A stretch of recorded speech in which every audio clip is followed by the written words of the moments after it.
এই মাছটাকে আমি আগে দেখেছিলাম, তুই হাত দিসনি তখন। আমি যখনই নিলাম তোর দরকার পড়ে গেল, তাই না? কি বললি? আমি আগে দাম দিতে গেছি বুঝলি। এখন তোকে দেবো না, এই বড় মাছটা আমি বাড়িতে নিয়ে যাব। একদম হবে না, এই মাছটা আমার চাই। তোর বীরত্ব তুই অন্য জায়গায় গিয়ে দেখা, এখানে কানের কাছে একদম ফালতু বকতে আসবি না বলে দিলাম। তোকে বললাম না আমি নেব। আমার সামনে থেকে সর বলে দিলাম। তবে রে শালা, তোকে আজকে হ্যাঁ রে, নাক ফাটিয়ে দিলি রে। তোকে তো মেরিয়ে ফেলবো শালা। আরে থামো, দুজনেই থামো। বাজারের মধ্যে এভাবে মারপিট করছো কেন? তোমাদের কি কাজকর্ম নেই নাকি? ওর সাহস দিন দিন বাড়ছে। আমি যেটা নিতে চাই সেটাই ও চায়। সবকিছু চাইলেই তো আর দেওয়া যায় না।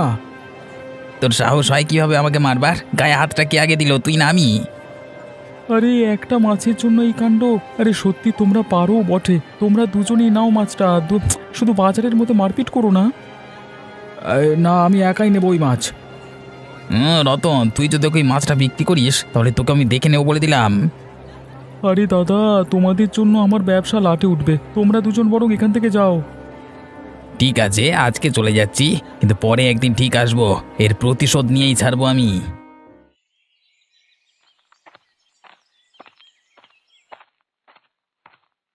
এই পূজা, আবার পড়াতে বসেছিস? এই গ্রামের ছেলে মেয়েদের ইংরেজি শিখিয়ে কি হবে? তার মানে শিক্ষার গুণ তুমি জানো না বলেই এরকম করে বলছো হরিপদ জেঠু?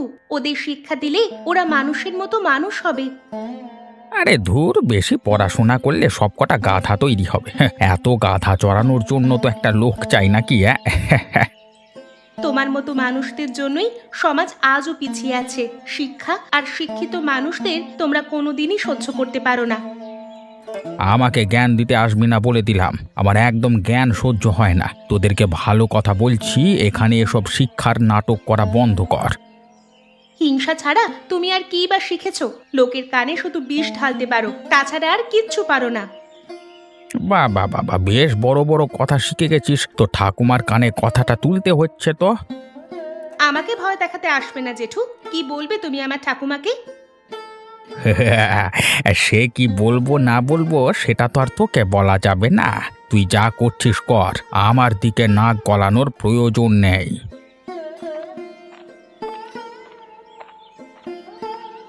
শয়তান লোক কোথাকার, গ্রামের উন্নতি একদম দেখতে পারে না। একদিন না একদিন ঠিক সোজা হবে ও। উফ, আর পারছি না গিন্নি, প্রচন্ড বিরক্ত লাগছে। আমি মনে হচ্ছে আর বাজারে যাব না। আবার কি হলো? কিছু ঝামেলা হয়েছে নাকি? আরে ওই তো 3টে গ্রামের লোক একসাথে আসে, তারপর মাছের জন্য টানাটানি ঠেলাঠেলি, তারপর শুরু হয় ঝগড়া। সেখান থেকে একদম মারামারি, প্রচন্ড বিরক্তিকর অবস্থা। রোজ এই এক সমস্যা। আজ আবার কে কার সাথে লাগলো? খগেন আর গোপাল একটা মাছ নিয়ে মারামারি। তুমি ভাবতে পারছো গিন্নি? গোপাল তো নাক ফাটিয়ে ফেললো নগেনের। এ মা, কি ছোট লোক ওরা! এইভাবে মারপিট শুরু করতে পারলো? ওদের কি একবারও লজ্জা করলো না? আরে ওরা একেবারেই নির্লজ্জ। আর যত মারপিট ঝামেলা এসে লাগবে আমার দোকানের সামনে। তাহলে আমাদেরও গ্রামের মোড়লদের কিছু বলতে হবে। ওরা কিছুই বলবে না গো, শুধুমাত্র আমার সমস্যার জন্য তারা কি আর কিছু বলবে? তারা দিনের শেষে ভাগের টাকাটা পেয়ে গেলেই হলো, তাদের আর কিচ্ছু চাই না। তাহলে তোমাকে একটাই অনুরোধ করব, তুমি এভাবে দুম করে ব্যবসাটা বন্ধ করে দিও না। না হলে আমরা না খেতে পেরে মরে যাব। ঝামেলা না হয় একটু সহ্য করে নিলে, তারপর যা হয় দেখা যাবে। হ্যাঁ, তাছাড়া তো কোনো উপায় নেই। তুমি আমাকে দুটো খেতে দাও গিন্নি। এখন আমার প্রচণ্ড খিদে পেয়ে গেছে, মাথাটাও ধরেছে, বিরক্ত লাগছে গো। দেখো হরিপদ কাকা, দেখো আমার নাকের কি অবস্থা করেছে। দেখো গোপাল মেরে ফাটিয়ে দিয়েছে আজকে। এ বাবা, কি হাল করেছে রে! এভাবে কেউ কাউকে মারে নাকি? কি অবস্থা! বাজারে সবার সামনে এমন মার! অপমান অপমান, কি অপমানটাই না করলো আমাকে, কিভাবে আমাকে অপদস্থ করলো। ওর সাহস তো কম না, তোর সাথে এমন করেছে। তুই আমাদের গ্রামের ছেলে, তোর গায়ে হাত দেওয়া মানে আমার গায়ে হাত দেওয়া। তুই কি পাল্টা মারিসনি? কি আর বলবো কাকা, আমি মারতে গেছিলাম কিন্তু বাজারে লোকেরা আমাকে আটকে দিল, নলোকে দেখিয়ে দিতাম কি হাল করতে হয়। থাক থাক, ওসব বলে লাভ নেই। তোর সাথে এমন হয়েছে মানে আমাদের সবার সাথেই হয়েছে। এভাবে ছেড়ে দিলে চলবে না, বাপের নামটি ভুলিয়ে রেখে দিতে হবে। তুমি কি বলো কাকা, কি করা উচিত? আমাকে কিছু বুদ্ধি দাও তো। বুদ্ধি দেওয়ার কিছু নেই, পুরো মুখোমুখি খেলা হবে। এই গোপালের বাড়িতে গিয়ে ঝগড়া বাঁধিয়ে দেব, ওর জীবন অতিষ্ঠ করে তুলব। একদম ঠিক বলেছ। ওকে একমাত্র অশান্তিতে রাখলেই আমাদের মনের আশা পূর্ণ হবে। ওর নামে মিথ্যে অপবাদ ছড়িয়ে দেব। লোকজনকে বোঝাতে হবে গোপাল কত বড় বদমাস। তোর এই নাক ভাঙবার অছিলা নিয়েই ওর জীবনে সর্বনাশ করে ছাড়ব। এবার গোপালকে দেখাবো আসল খেলা। আমি এলাম ঠাকুমা। কোথায় তুমি? কি করছো তুমি? আয় মুখ পুরি, সকাল হলেই তো বাড়ি থেকে বেরিয়ে পাড়া বেড়াতে বেরিয়ে পড়িস। এখন বাড়ি এসে দেখতে চাইছিস বেঁচে আছি না মরে গেছি? এরকম করে বলছো কেন ঠাকুমা? আমি তো ভালো কাজ করতেই। তোকে আর ভালো কাজ করতে হবে না। তুই কবে বিয়ে করবি বলতো? এইভাবে আর কতদিন চলবে? তুই কি সারাটা জীবন এইভাবে বুড়ো হয়ে থাকবি নাকি? আমি তো তোমাকে কতবার বলেছি ঠাকুমা, আগে আমার একটা বড় স্বপ্ন আছে, সেটা পূরণ করব, তারপর বিয়ের কথা ভাববো। কি কি বড় স্বপ্ন? তোর ওই স্কুল করবার স্বপ্ন? দেখ, ছেঁড়া কাঁথায় শুয়ে লাখ টাকার স্বপ্ন দেখতে নেই, জানিস তো? আমি সবসময় এরকম বাজে চিন্তা ভাবনা করি না ঠাকুরমা। আমি যখন করব বলেছি তার মানে করে দেখাবোই দেখাবো, কেউ আমাকে আটকাতে পারবে না। এই জেদ, তোর এই জেদ খুব বাজে জিনিস। তুই ছোট্টবেলা থেকে আমার একটা কথা শুনিসনি, এখনো তুই সেরকম হয়েই আছিস। সময় হলে মানুষ বদলায় শুনেছি, কিন্তু তুই যে একদমই বদলাসনি। কারণ আমি গ্রামের জন্য ভালো কিছু করতে চাই, খারাপ কিছু উদ্দেশ্য আমার নেই। যতক্ষণ না আমি আমার উদ্দেশ্য সফল হব ততক্ষণ আমি থামবো না। তোকে কিচ্ছু বলবার নেই, তুই যা খুশি কর। তোকে আমি আর কোনো দিন কিচ্ছু বলবো না। রান্না করে খাবার রাখা আছে, খেয়ে নে। তোমার খাওয়া হয়ে গেছে? আমার খিদে নেই, খাবো না আমি। শুধু শুধু আমার উপর রাগ করে তুমি নিজের শরীরের ক্ষতি করো না ঠাকুমা। চলো, খেয়ে নেবে চলো। ওরে, তোর জন্য আমাকে কত কথা শুনতে হয় গ্রামের লোকের কাছে, তা তুই জানিস? তুই কি আমার কষ্টটা একটু বুঝিস না? ওই জন্যই তো লোকেদের শিক্ষিত করার প্রয়োজন ঠাকুমা, যাতে ওরা নিজেদের কাজ নিয়ে থাকে, লোকের বিষয়ে বেশি চিন্তা ভাবনা না করে। এখন খেয়ে নেবে চলো তো।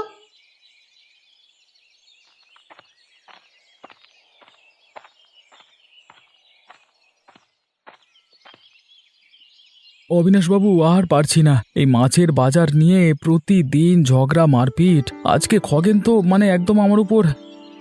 আরে শুনেছি, 3টে গ্রামের জন্য মাত্র একটি বাজার, সমস্যা তো হবেই। তা বলে কি প্রত্যেক দিন মাথা ফাটাফাটি হবে? এসব কি প্রতিদিন ভালো লাগে? প্রতিদিন এভাবে মান অপমান বিরক্তিকর। আমি তো অনেক দিন ধরেই ভাবছি কিছু একটা করা দরকার, কিন্তু কি করা দরকার সেটাই তো বুঝতে পারছি না। বাবু, আপনি কি শুধু ভেবেই যাবেন? আমাদের কথা একটিবার ভাবুন। সারা জীবন এভাবে অপমান সহ্য করে যাব? এবার কি করব বলো দেখি? পাশের গ্রামের লোকেদের ডেকে আমি যে কথা বলবো, তারা কি এখানে আসতে রাজি হবে? আপনি বুঝতে পারছেন না বাবু, শুধুমাত্র কথা বলে এই সমস্যার সমাধান করা যাবে না। এর জন্য ওই বেটা খগেনের শাস্তির ব্যবস্থা করতে হবে। কিন্তু পাশের গ্রামের মানুষের জন্য শাস্তির ব্যবস্থা আমি কিভাবে করব? তাহলে আমাদের জন্য আমাদের নিজেদের গ্রামে একটা মাছের বাজার করুন দয়া করে। আমি দেখছি কি করা যায়, কিন্তু গোপাল, তোমরা যদি নিজেদের মধ্যে ঝামেলা মিটিয়ে নিতে তাহলে সব থেকে ভালো হতো না? ভালো তো হতো, কিন্তু যারা কথায় কথায় গায়ে হাত দেওয়ার দুঃসাহস রাখে তাদের সাথে কি কথা বলবো বলুন তো? তাহলে আর কি, আমাকে একটু ভাবনা চিন্তার সময় দাও।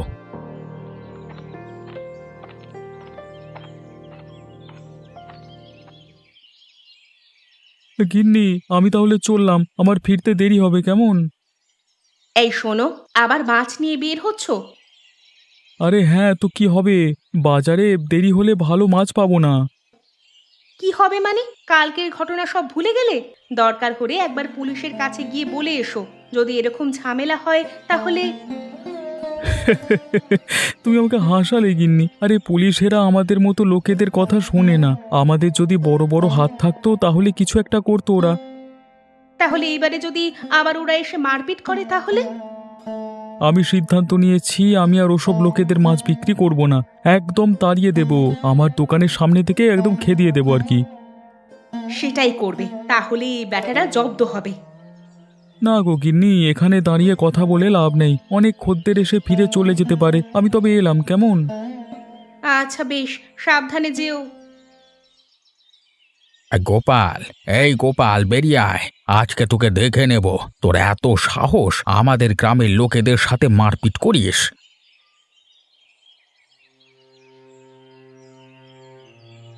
কি হয়েছে আবার? সকাল সকাল এত চেঁচামেচি কেন? আরে তোমরা আমার ঘরটাকে কি তোমাদের বৈঠকখানা পেয়েছো নাকি? ওরে বেয়াদব, লোকের ক্ষতি করে আবার বড় বড় কথা। তোকে আজকে মেরে ফেলবো। তুই যা করেছিস তার জন্য তোকে শাস্তি পেতেই হবে। তুমি কিসের কথা বলছো কাকা? পরিষ্কার করে বলো তো। এই যে আমার পাশে দাঁড়িয়ে আছে, এর উপর তুই কোন সাহসে আক্রমণ করেছিলিস? বেশ করেছি, ও যদি নিজেকে না বদলায় তাহলে আবার আক্রমণ করব। ওরে তোর কি সাহস রে! আমার সামনে ওকে হুমকি দিচ্ছিস? ওরে শয়তান, তোকে আমি দেখে নেব, দাঁড়া। তোকে একদম ছাড়বো না আমি। এই খগেন, খগেন চল, ওকে দুজনে মিলে পেটাই, চল। গায়ে হাত দিয়ে দেখো না, তারপর মজা দেখাবো তোমাদের।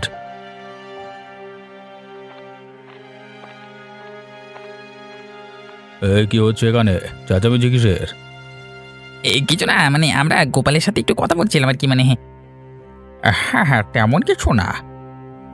সত্যিটা হলো, এরা আমাকে সকালবেলাতে হুমকি দিতে এসেছিল, আমাকে দুজনে মিলে মারবে বলে ঠিক করেছিল। কি তোরা কি ভাবিস এই গ্রামে যা খুশি তাই করবি? তোদের মামার বাড়ির আবদার পেয়ে গেছিস নাকি? তোদের নামে অনেক কথাই আমি শুনতে পাই। হরিপদ কাকা, চলো এখান থেকে কেটে পড়ি। পরিস্থিতি খারাপের দিকে যাচ্ছে, এখানে থাকলে অসুবিধে আছে। গোপাল, তোমার সাথে পরে কথা হবে, কেমন? আমরা তবে এখান থেকে এলাম।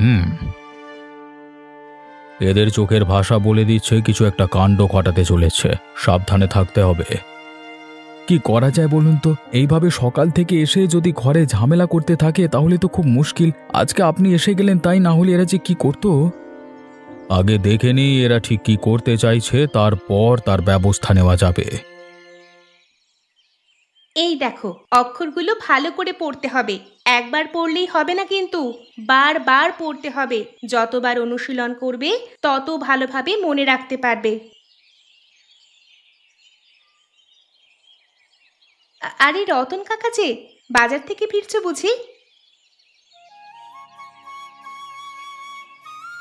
আরে পূজা, বেশ ভালো কাজ করছিস তো। যাচ্ছিলাম কিন্তু তোকে দেখে দাঁড়িয়ে পড়লাম। তুই তো দারুণ কাজ করছিস, মানে সত্যি আমরা খুব ভাগ্যবান তোর মতো মেয়ে পেয়ে, বুঝলি? কাকু, শিক্ষা ছাড়া সমাজে ভদ্রতা আসবে না। সবাই যদি পড়তে লিখতে শেখে তাহলে সমাজে অভদ্রতা কমবে। লোকজনের মধ্যে হিংসা। ওটা কমবে না, হিংসাটা সকলের মধ্যেই থাকবে। তবে হ্যাঁ, সকলে যদি নিজের নিজের কাজ নিয়ে ব্যস্ত হয়ে পড়ে তখন কিছু একটা হতে পারে, লোকের সম্বন্ধে চিন্তা কমতে পারে, তাই না? আসলে কি জানো তো কাকা, আমি এই ছোট ছোট ছেলেগুলোকে পড়িয়ে দারুণ আনন্দ পাই। আমার ইচ্ছা এই গ্রামের ছোটদের জন্য একটা স্কুল প্রতিষ্ঠা করা। তোর মতো মানুষেরই দরকার রে, এই কাজে আমিও তোকে সাহায্য করব। তুই কোনো চিন্তা করিস না। যদি কোনো সময় তোর টাকা পয়সার প্রয়োজন হয় তাহলে আমাকে অবশ্যই বলবি। হ্যাঁ কাকা, নিশ্চয়ই। তুমি যে আমার পাশে থাকবার আশ্বাস দিলে, এতেই আমি খুব খুশি। আমার কাছে কত বড় যে আশীর্বাদ এটা। আশীর্বাদ নয়, এটা তোর প্রাপ্য। তুই কাজ চালিয়ে যা। আর হ্যাঁ, কেউ যদি তোর পেছু লাগবার চেষ্টা করে না তাহলে জানাবি। আরে অনেকে তো আবার ভালো সহ্য করতে পারে না। নে তুই পর, আমি চললাম, আবার পরে কথা হচ্ছে, কেমন?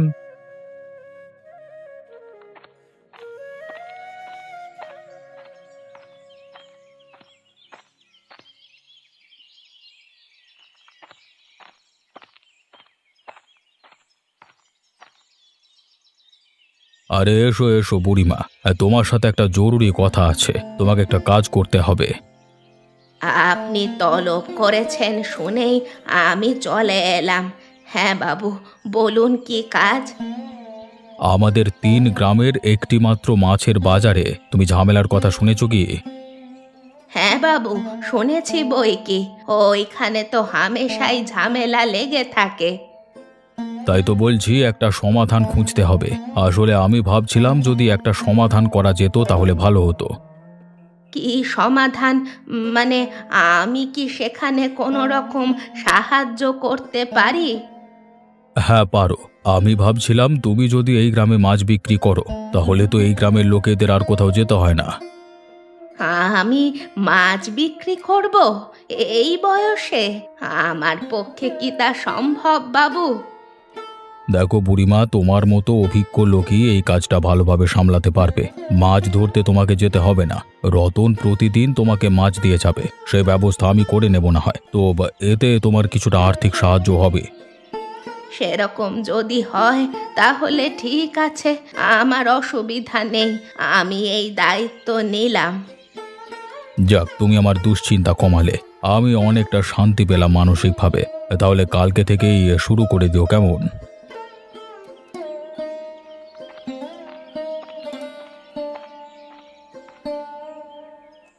শোন খগেন, তোর কানে কোনো খবর এসেছে? কোন খবরের কথা বলছো কাকা? এই তো কিছুই বুঝতে পারছি না, মানে কি বলো তো? আরে ওই গ্রামের ওই বুড়ি, এই অবিনাশ বাবু টাকা নিয়ে নিজের গ্রামের মাছের ব্যবসা খুলবে বলছে রে কাল থেকে, আর অবিনাশ বাবু তাকে সমর্থনও করছে। না না না না, এই কাজ তো কোনো মতেই করতে দেওয়া যায় না। বুড়ি এই বাজার বসালে আমাদের লাভের রাস্তা বন্ধ হয়ে যাবে, আমাদের আধিপত্য শেষ হয়ে যাবে, তখন কি হবে? আমরা থাকতে এই কাজ কখনো হতে দেব না, আমাদের এই কাজ বন্ধ করতেই হবে। তাতে যদি খারাপ পথ অনুসরণ করতে হয় তাহলে তাই হবে। বুড়ির উপর চাপ দিলে সে টলবে না, কিন্তু তার নাতনিটাকে যদি যদি পূজাকে একটু শিক্ষা দেওয়া যায় তাহলে বুড়ি ভয়ে বাজার বন্ধ করে দেবে, আর শুরু হওয়ার আগেই শেষ হয়ে যাবে। তাহলে তাই হোক, রাতে ওদের বাড়িতে গিয়ে ভয় দেখাবো, আর দরকার হলে একটু হুমকি দেব, ভয় দেখাবো। আর পূজা যদি ভয় পায় তাহলে বুড়ি নিজে থেকেই পিছু হটবে। তাহলে চলো আজকে রাতে ভয়ঙ্কর খেলা খেলে দিয়ে চলে আসি, আর সুটিয়া লাল করে দেবো বেটাদের। হ্যাঁ, আর এই অবিনাশের বাচ্চাটাকে আমি পরে দেখে নেব।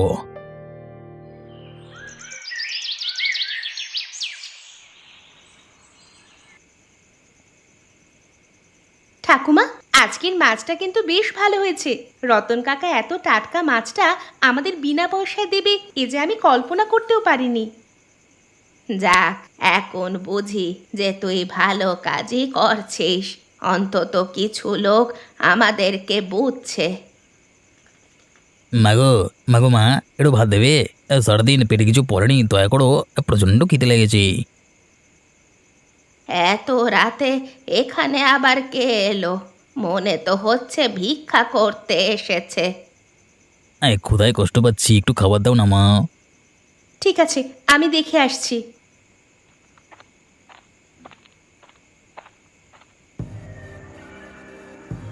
এই সালি, এবার তোদের বাঁচাবে কে? এ কি তোমরা কি চাও এখানে? আর এইভাবে এখানে ঢুকে এলে কেন? চুপ করে থাক, বেশি কথা বললে ভালো হবে না। ওই সালা বুড়ি, অবিনাশের কাজ বন্ধ করবি, না হলে তোকেও তোর নাতনিকে খালাস করে দেবো। তোমাদের ভয় নাকি? আমরা কোনো মতেই আমাদের কাজ ছাড়বো না, তুমি যাই করো না কেন আমাদের তুমি ভয় দেখাতে পারবে না। চাপ সালি, হাট। বাবা, ওকে কিছু করো না, ও তো ছোট মেয়ে। তোমরা যা বলবার আমাকে বলো। আমার কাজে যদি তোমার কোনো অসুবিধা হয় তাহলে আর কি করব বলো? এই, আলাদা করে বলবার কিছু নেই। অবিনাশের টাকা নিয়ে যদি বাজার বসানোর কথা ভুলেও ভেবেছিস তাহলে কচু কাটা করবো বলে দিলাম, কেউ বাঁচতে পারবি না।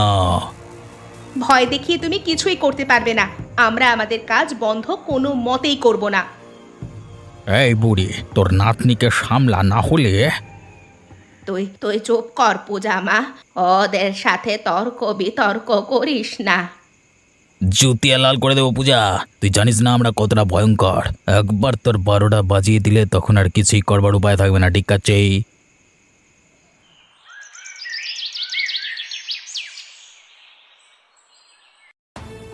দাঁড়া বেটা, এত বড় সাহস!